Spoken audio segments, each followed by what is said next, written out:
এটা হচ্ছে আমাদের এখানকার সবচাইতে কম দামি আইটেম, লাউ চিংড়ি। তো এটা একটু নিয়ে নিই। এটা 130 টাকা, এর থেকে কম দামে এখানে কোনো কিছুই নাই।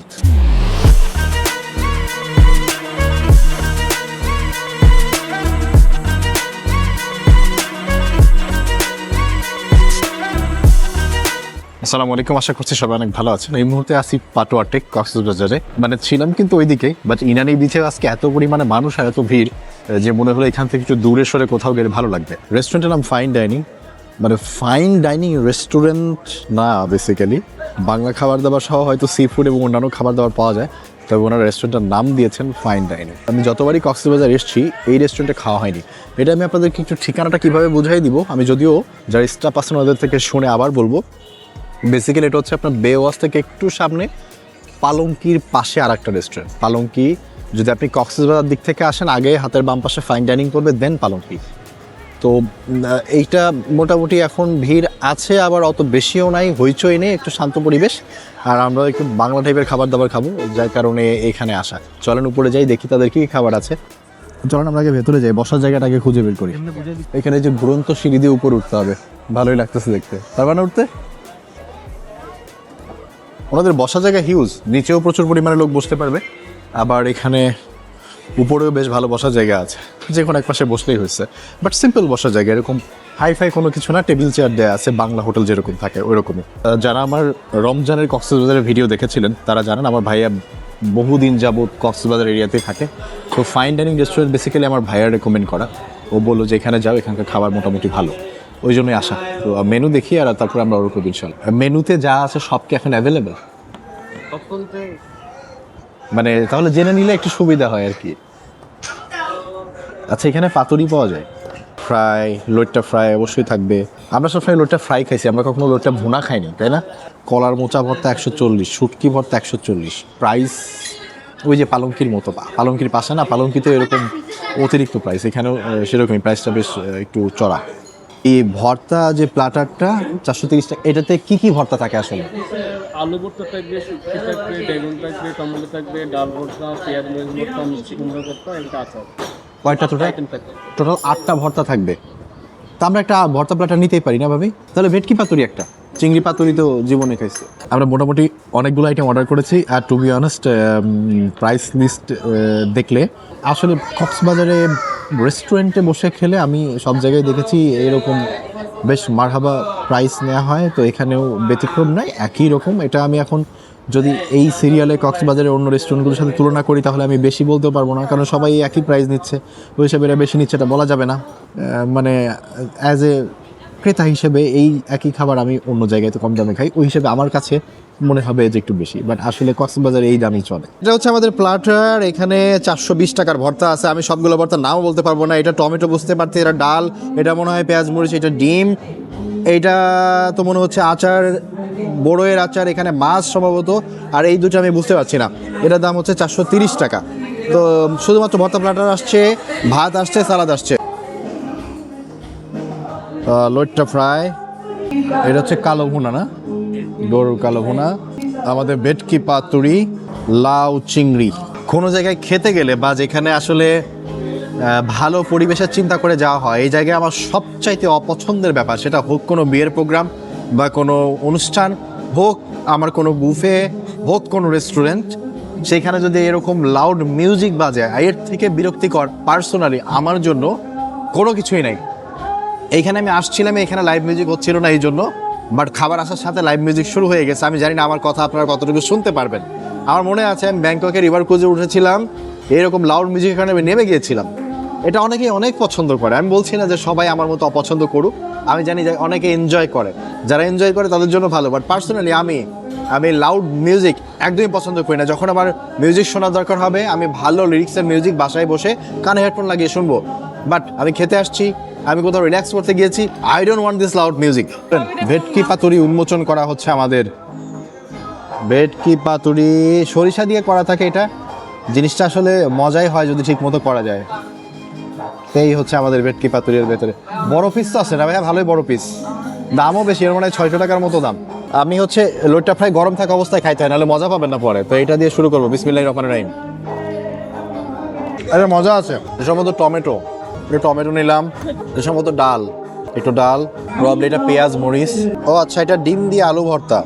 এটা হতে পারে কুমড়া, আমি শিওর না। এইটা সম্ভবত মাছ, এইটা কি আমি জানি না। প্লেটের অনেকগুলো আইটেম ছিল, তো তার ভিতর থেকে বেশ কয়েকটা আইটেম আমি নিয়ে নিয়েছি। এই পাশে পুরো প্লেটে সাজে। প্রথমে মনে হয় মাছ ভর্তা দিয়ে মাখিয়েছি, চলেন খাওয়া যাক। বিসমিল্লাহির রহমানির রহিম। মাছ ভর্তায় মাছ ছাড়া অন্য কিছুই নেই। ওই পেঁয়াজ মরিচ তো অবশ্যই আছে এবং ঝাঁঝালো ফ্লেভারটাও আছে। আর খেতে ভালো লাগছে, তবে একটু শুকনা শুকনা আর কি, বাট টেস্টি। কক্সবাজারে মাছ ভর্তায় অলওয়েজ আমি শুটকির ঘ্রাণ পাই, বাট এইটাতে ওই ঘ্রাণটা পাই নাই এখনো। এটা কি ভর্তা আমি জানি না, মাখানোর পরে বুঝতে পারবো। আবার শুরু হয়ে গেল চেঁচানো মিউজিক, আই হেট ইট। এটা আমার কাছে খেয়ে মনে হলো ধুন্দল ভর্তা, এটা টমেটো ভর্তা। আজকে এক জায়গায় টমেটো ভর্তা খেয়েছি, খুব প্রীতিকর ছিল না। দেখা যাক এইখানকারটা কেমন। না, এটা ভালো, এটা খেতে মজা আছে। হালকা একটা আচারি ভাব হয়ে গেছে আর ভর্তাটা, এবার খেতে মজা ভাত দিয়ে। এটা হচ্ছে মিষ্টি কুমড়া। মিষ্টি কুমড়া ভর্তাটা একটু খেয়ে দেখি। মিষ্টি কুমড়া ভর্তাটা একদম প্লেন, লাইক পেঁয়াজ মরিচের ঘ্রাণও পেলাম না। ডিম আছে সাথে, আলুর সাথে মিক্স করা। ডিম দিয়ে আলু ভর্তা আর কি বলতে পারেন। ডিম দিয়ে যে আলু ভর্তা সেটা একটু খেয়ে দেখি। ডিম আলু ভর্তাটা পেঁয়াজ মরিচ ঝাল প্লাস সরিষার তেল সবগুলোই কম হয়েছে, তারপরে না খেতে খারাপ লাগে নাই। কম্বিনেশনটা ভালো, ডিমের সাথে আলু ভালো লাগলো। এটা ডাল, খাওয়া যাক একটু ডাল ভর্তা। ডাল ভর্তাটা মনে হচ্ছে যে ডাল যেভাবে রান্না করে চচ্চড়ি বানায় ফেলে তারপরে ভর্তা করলে যে টেস্ট হয়। আপনারা খেয়েছেন কিনা আমি জানি না, তবে মা এটা করতো। ডাল অনেকদিন, একদিন রান্নার পরে না, মানে যদি শেষ না হতো আবার খাওয়ার জন্য মা ওইটা জাল দিয়ে একদম শুকায় তারপরে ভর্তা বানাইতো। ওই টেস্ট আমি পেলাম এটার ভিতরে। আর এটা মনে হচ্ছে খাঁটি পেঁয়াজ এবং মরিচ ভর্তা। পেঁয়াজ মরিচ ভর্তাটা একবার মুখে দেই।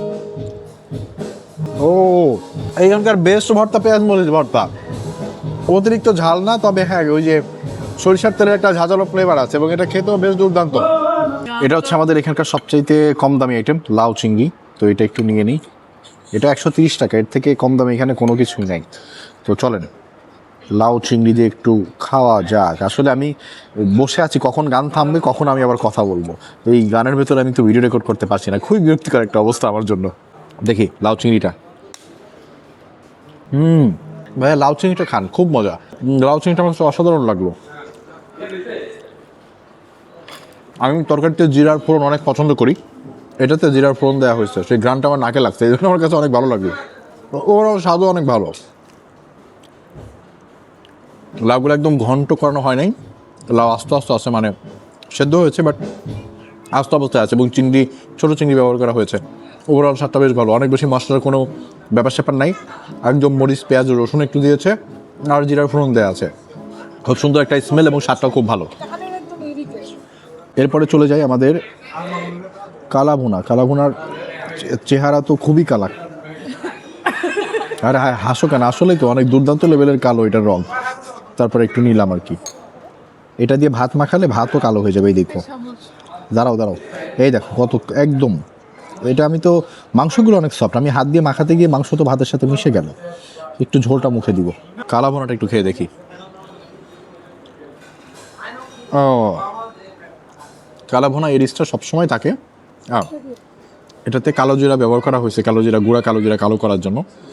তবে যে রিচটা আমি সবসময় দেখি সেটা হচ্ছে কালাভুনা। যে রিচটার কথা আমি সবসময় বলি সেটা হচ্ছে কালাভুনা রান্না করতে করতে অনেকেই মশলাটা পোড়ায় ফেলায়।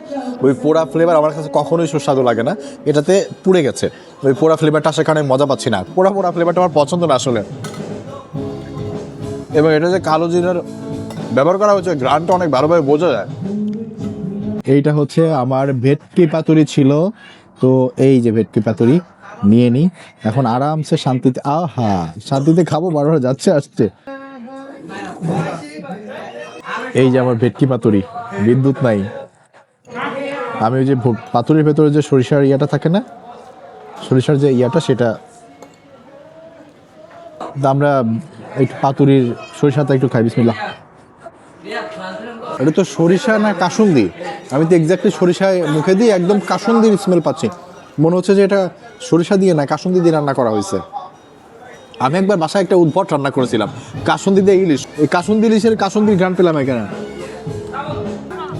বাট এই যে হচ্ছে ভেটকি, ভেটকিটা ভালো আছে, কাসুন্দি দেওয়ার না, ভেটকিটা ভালো।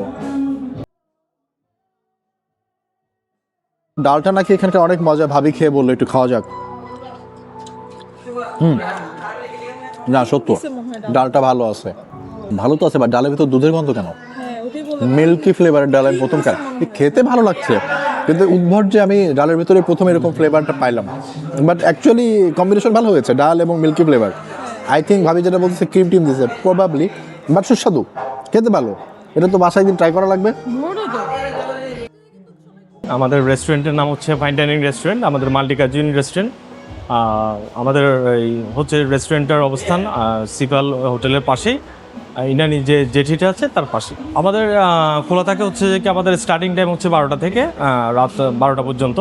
আমাদের Bangla food, Chinese food, Indian food, এগুলো কন্টিনেন্টাল ফুড এগুলো পাওয়া যায়। পাশাপাশি আমাদের লাইভ বারবিকিউ আছে, আপনার যে কোনো ফিশ আমাদের বারবিকিউ স্ট্যান্ড থেকে পছন্দ করে আমাদের এখানে লাইভ করে দেওয়া হয়।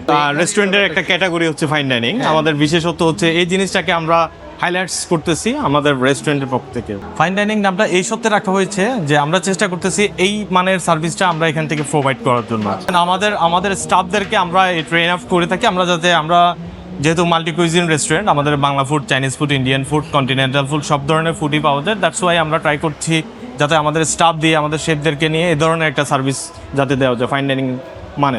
আসলে যেটা বাস্তবিক অর্থে হচ্ছে যে কি ফুড কস্টিংটা হচ্ছে যে কি এদিকে কক্সবাজারের তুলনায় আমাদের মেরিন ড্রাইভ রোডের যতগুলো রেস্টুরেন্ট আছে সবগুলো জায়গায় হচ্ছে যে কি কস্টিংটা, ফুড কস্টিংটা বেশি, আদার্স কস্টিংটাও অনেক বেশি। সেক্ষেত্রে আমরা যতটুকু গেস্টের সুবিধাতে যতটুকু মিনিমাইজ করা যায় সেক্ষেত্রে সেটা নিয়ে আমরা কাজ করছি। অথবা আমাদের রেস্টুরেন্টের মোটামুটি কিছু কিছু জায়গায় কম আছে, কিছু কিছু ফুডে আমাদের অনেকটাই কম আছে। আমরা চেষ্টা করতেছি গেস্টের যাতে আওতার মধ্যে থাকে সেই জিনিসটা নিয়ে আমরা কাজ করছি। আমাদের সন্ধ্যা থেকে রাত 11টা পর্যন্ত লাইভ মিউজিকের ব্যবস্থা থাকে। ভিডিওটা এখানে শেষ করছি। ফাইন ডাইনিংয়ের সামনে থেকে লাইভ মিউজিক চলছে, সবাই উপভোগ করছে, বাট আমার মিউজিকের প্রতি এতটা আগ্রহ নেই। আপনারা ভালো থাকবেন, আপনাদের সাথে অন্য কোনো একটা ভিডিওতে আবার দেখা হবে। আল্লাহ হাফেজ, আসসালামু আলাইকুম।